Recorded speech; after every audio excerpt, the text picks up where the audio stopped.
à toutes et à tous l'équipe, j'espère que vous allez bien. Aujourd'hui pour cette nouvelle vidéo, on se retrouve pour parler du match Marseille-Benfica. On va parler de Ligue Europa Football bien sûr. Les Marseillais vont accueillir le Benfica. On va regarder un petit peu les précédents résultats de ces deux équipes. Et comme vous le voyez pour Marseille, c'est pas glorieux. Sur les 5 dernières rencontres, c'est 5 défaites du côté de l'OM. Tous les compteurs sont au rouge. Le Benfica, c'est beaucoup plus positif. Les Olympiens sont quand même, tout de même, donnés favoris avec une cote de 2,35 à domicile face à une cote de 3 du Benfica. Bien sûr, c'est des cotes très resserrées. Ça bascule en faveur de Marseille parce qu'on sait qu'au Vélodrome, il y a cette ferveur des supporters, il y a cette chaleur qui va essayer de porter les Olympiens vers une possible demi-finale en Ligue Europa. Les Marseillais restent sur une défaite 2-1 face au Benfica. Ils n'ont pas rejoué depuis. C'est le cas aussi du PSG, de l'OM et de Lille. Donc en gros, 6 équipes qui n'ont pas pu jouer en Ligue 1 le week-end dernier. Les adversaires de ces trois équipes, hein, OM, PSG, Lille. Voilà, la Ligue 1 a privilégié le calendrier européen et a reporté certains matchs pour assurer de la fraîcheur pour les effectifs français. Il y avait une défaite justement 3-1 face à Lille. Lille qui va jouer ce soir aussi, mais ça sera en conférence. Voilà. Après, on a eu une défaite face au Paris Saint-Germain, une défaite face à Rennes et une défaite face à Villarreal. Autant dire que les Olympiens ne sont pas au meilleur de leur niveau. Et ils vont quand même devoir accueillir le Benfica qui reste sur une victoire 3-0 face à Morenranze. Il y avait une victoire 2-1 face à l'OM, c'était le match aller. 2-1 défaite face au Sporting, non, match nul face au Sporting et victoire face à Chavez.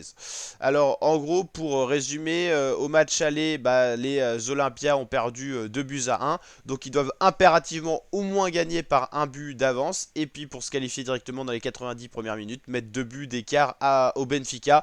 2-0, 3-1, 4-2, voilà. C'est des scores qui qualifieraient Marseille pour les demi-finales. Le match nul élimine Marseille et la victoire du Benfica élimine bien sûr Marseille. Les Olympiens vont devoir ressaisir leur compteur. Autant dire qu'ils n'ont pas gagné dans les 5 dernières rencontres. Ils doivent gagner ce soir s'ils veulent poursuivre leur aventure européenne et qui plus est aller titiller les demi-finales.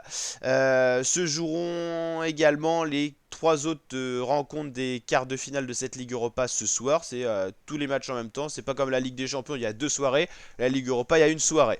Il y aura la Roma face à l'AC Milan. La Roma qui mène 1-0 au cumul des scores.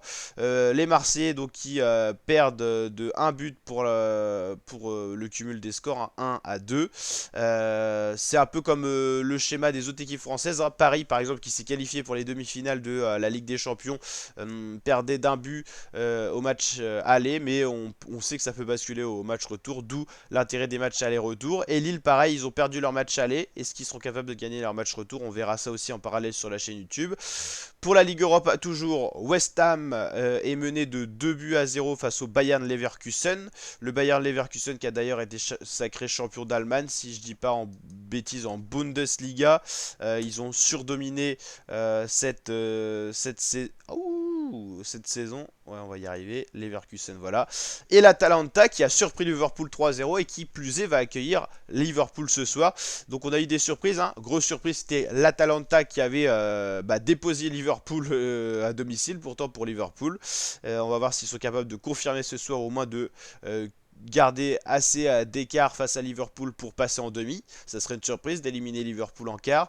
West Ham Leverkusen, ça va être un beau choc, mais Leverkusen ils sont en grande confiance. En plus, ils sont sacrés champions d'Allemagne, donc il n'y a plus trop de, de stress, on va dire, pour le championnat. Quoi qu'il arrive, ils sont champions. L'objectif pour eux, ça sera bien sûr de rester invaincu en Bundesliga. Et donc, on va bien sûr suivre notre équipe française dans ce championnat qui est Marseille. En fait, on n'a plus qu'une équipe en Ligue des Champions, c'est Paris, mais c'est pas mal. On est dans le dernier carré. Il n'y a plus que 4 équipes, il y en a une française. Donc, ça, c'est plutôt pas mal pour les points marqués pour les équipes françaises. On va vraiment supporter Marseille pour qu'ils passent en demi-finale dans le dernier carré. Les Marseillais sont la dernière équipe française qui représente la France en Ligue Europa. Et on a également Lille en Ligue Conférence, on va y arriver. Donc on va suivre également ça. On va suivre les 3 équipes françaises. Donc bien sûr il y aura ce soir également le match de Lille. Donc on fait une vidéo en parallèle bien sûr. Comme ça nous permet de suivre un petit peu ce qui se passe en Conférence League qui est la 3e ligue européenne on va dire. Donc voilà la team, n'hésitez pas à liker la vidéo si elle vous a plu, vous abonner, activer la cloche. Je vous rappelle qu'on suit en intégralité toute l'actualité football. On suit les compétitions européennes, Ligue des Champions, Ligue Europa et un petit peu la Ligue Conférence parce qu'il y a une équipe française, sinon je suis pas sûr qu'on suivrait. Et puis bien sûr on suit Ligue 1, Ligue 2 et bien sûr on suivra l'Euro 2024 de football, puis plein d'autres contenus à découvrir sur la chaîne. Je vais quand même vous déposer mon petit pronostic pour ce match. Je vois bien un 1-0, un 2-1 en faveur de l'OM. Bon, pourquoi pas aller en prolongation, mais je vois pas l'OM mettre 2 buts d'écart au Benfica dans ce match. Mais je pense qu'à domicile, l'OM peut être porté et gagner potentiellement ce match dans les 90 premières minutes pour pousser en prolongation. Après, on verra la fraîcheur des effectifs pour aller chercher une éventuelle qualification au-delà du temps réglementaire, voire au penalty. Voilà, n'hésitez pas à mettre votre pronostic en commentaire, likez, partagez, vous abonner. Et je vous dis à très bientôt l'équipe pour de prochaines vidéos. Ciao, ciao.